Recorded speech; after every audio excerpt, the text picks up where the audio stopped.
ہے کہ اسلام دہشت گردی کا مذہب ہے؟ جو لوگ پروپیگنڈا کرتے ہیں وہ اسلام سے ڈرتے ہیں، ہمارے مذہب سے دنیا ڈرتی ہے، ہمیں بتاتی ہے کہ یہ دہشت گردوں کا مذہب ہے۔ وہ ایٹم بم سے اتنا نہیں ڈرتی جتنا اسلام سے ڈرتی ہے، کہ مسلمان غیر مسلم کو جینے کا حق نہیں دیتا۔ اسلام پر ہم جیتے ہیں، اسلام ہی پر مرنا چاہتے ہیں۔ حاکم بنتے ہو فیصلہ کرنے کے لیے تو مذہب کو دیکھ کر فیصلہ نہ کرنا۔ اسلام کی تعلیم ہے، اللہ کے غضب اور غصے کو ٹھنڈا کرنے والا ہے۔ جو تصویر اسلام نے پیش کی ہے وہ محبت اور پیار کی تصویر ہے۔ کہنا پڑا انہیں کہ ہمارے پاس رکھنے کی جگہ نہیں ہے۔ یہ آپ کی تصویر ہے، یہ مسلمان کی تصویر ہے، یہ ہماری تصویر ہے۔ اپنے گلوں کے زیور اٹھا کر کن کے لیے؟ مسلمان کے لیے نہیں، اپنے سکھ بھائیوں کے لیے۔ مذہب کی بنیاد کے اوپر مسلمان کی مخالفت کرتے ہیں وہ فرقہ پرست طاقتیں جو آج اپنے ہاتھ میں طاقت سمجھ کر جو چاہتے ہیں کر رہے ہیں، اور ہمارا عقیدہ ہے کہ قیامت آنے تک زندہ رہے گی انشاءاللہ، کہ مسلمان غیر مسلم کو جینے کا حق نہیں دیتا۔ اسلام کی تعلیم یہ ہے جو میں آپ کے سامنے بیان کر رہا ہوں۔ اگلے جملے میں فرماتے ہیں وَإِذَا حَكَمْتُمْ بَيْنَ النَّاسِ أَن تَحْكُمُوا بِالْعَدْلِ۔ اگر ہندو اور مسلمان کا جھگڑا ہے، عیسائی اور مسلمان کا جھگڑا ہے، یہودی اور مسلمان کا جھگڑا ہے، وہ دونوں متفق ہیں کہ اے مسلمان تم فیصلہ کر دو۔ قرآن کیا کہتا ہے؟ اگر تم حاکم بنتے ہو فیصلہ کرنے کے لیے تو مذہب کو دیکھ کر فیصلہ نہ کرنا، تمہارا ہر فیصلہ عدل و انصاف کا فیصلہ ہونا چاہیے۔ اسلام کی تعلیم ہے۔ مسلمان کے دل کے اندر بڑی قیمت ہے، اللہ کے نبی نے یہی تعلیم دی ہے۔ ایک انسان دوسرے انسان کا بھائی ہے، ایک ماں باپ کی اولاد ہے، سب کے سب آدم کی اولاد ہے، چاہے بعد میں کسی نے کسی مذہب کو اپنا لیا، لیکن اسی ایک ماں اور اسی ایک باپ کی اولاد ہے، بھائی ہیں۔ اللہ کا نبی کیا تعلیم دیتا ہے مسلمان کو؟ تبسمک فی وجہ اخیک لک صدقۃ۔ تمہاری ملاقات بھائی سے ہو، تمہارا اپنا بھائی ہے، ماں باپ کی اولاد، تمہارا دینی بھائی ہے، اور آگے بڑھو۔ نہیں، انسان انسان کا بھائی ہے۔ جب ملو ہنس کر ملو، خوشی کے ساتھ ملو، اپنے چہرے کے اوپر مسکراہٹ کے ساتھ ملو۔ اگر تم اس طرح ملو گے تو تمہارا یہ ملنا اللہ کے غضب اور غصے کو ٹھنڈا کرنے والا ہے۔ یہ اللہ کے نبی کی تعلیم ہے۔ پھر فرماتے ہیں ارشادک الرجل فی الطریق لک صدقۃ۔ اگر کوئی بھائی، کوئی انسان، ہندو، کوئی مذہب، کسی بھی مذہب کا ماننے والا، ارشادک الرجل فی ارض الضلال، اسے راستہ نہیں مل رہا ہے، اسٹیشن کدھر ہے، بس اسٹینڈ کہاں ہے، مسجد کہاں ہے، گردوارہ کہاں ہے، مندر کہاں ہے، اگر تو اس کو راستہ اس کی جگہ کا بتا دیتا ہے، یہ بھی خدا کے غضب کو ٹھنڈا کرتا ہے۔ اس سے کوئی بحث نہیں ہے کون ہو۔ فرماتے ہیں اماطتک الحجر والشوک والعظم لک صدقۃ۔ راستے میں لوہا پڑا ہوا ہے، شیشہ پڑا ہوا ہے، کیل پڑی ہوئی ہے، راستے پر ہر آدمی چلتا ہے، مسلمان چلتا ہے، ہندو چلتا ہے، سکھ چلتا ہے، تیرا اپنا چلتا ہے، تیرا پرایا چلتا ہے۔ اللہ کا نبی فرماتا ہے اگر تو نے اس چیز کو ہٹا کر ایک طرف پھینک دیا تاکہ کسی چلنے والے کو نقصان نہ پہنچے، اللہ کا غضب اس پر بھی ٹھنڈا ہوتا ہے۔ یہ تعلیم ہے اللہ کے نبی کی، یہ مسلمان کے اسلام کی تعلیم ہے۔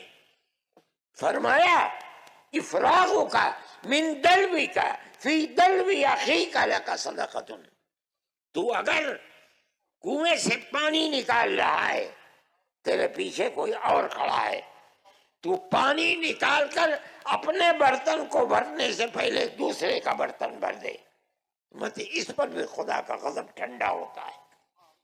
یہ اسلام کی تعلیم ہے۔ کون کہہ سکتا ہے کہ اسلام دہشت گردی کا مذہب ہے؟ جمعیت علماء اسی تعلیم کو دیتی ہے۔ جو لوگ پروپیگنڈا کرتے ہیں وہ اسلام سے ڈرتے ہیں، اس کی تصویر کو خراب کرنا چاہتے ہیں۔ نہیں، جو تصویر اسلام نے پیش کی ہے وہ محبت اور پیار کی تجویز ہے، مسلمان اس کے اوپر قائم ہے۔ جمعیت علماء اس چیز کو لے کر چلتی ہے۔ ابھی پنجاب کے اندر طوفان آیا، کروڑوں کروڑ کی آبادی پنجاب میں، کشمیر میں، جموں میں، ہماچل کے اندر برباد ہو گئی۔ جمعیت علماء نے ایک صرف اپیل کی، ایک اپیل، ہم نے مسلمانوں سے کہا کہ نکلو اور اپنے بھائیوں کی مدد کرو۔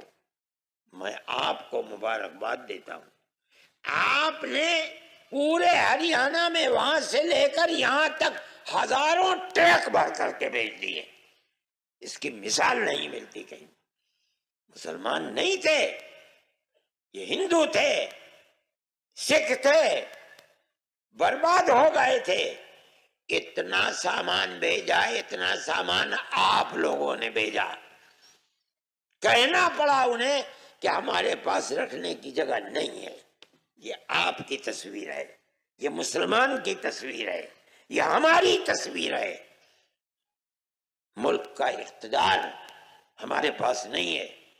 جن لوگوں کے پاس اقتدار تھا وہ بیٹھے رہے اپنے بنگلوں کے اندر۔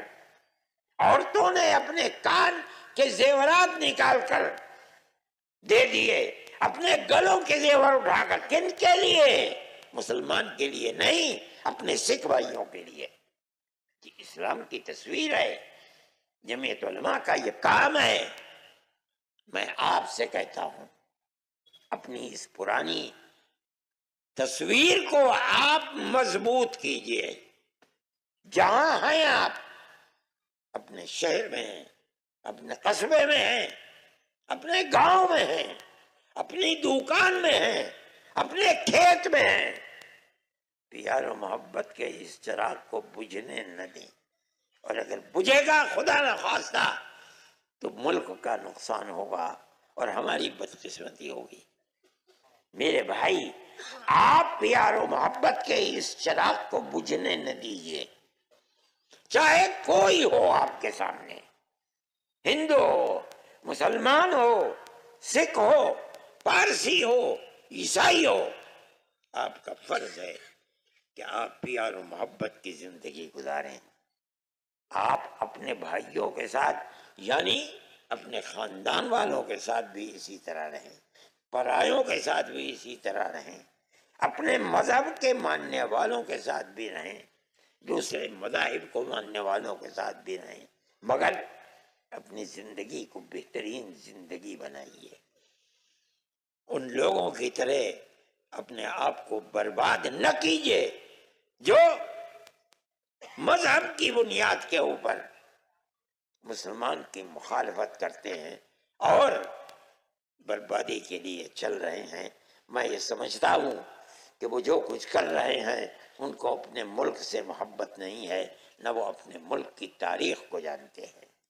آج اگر ان کے ہاتھ میں طاقت ہے تو اس طاقت کا کوئی ٹھکانہ نہیں ہے، نہ اس کی کوئی زمین ہے۔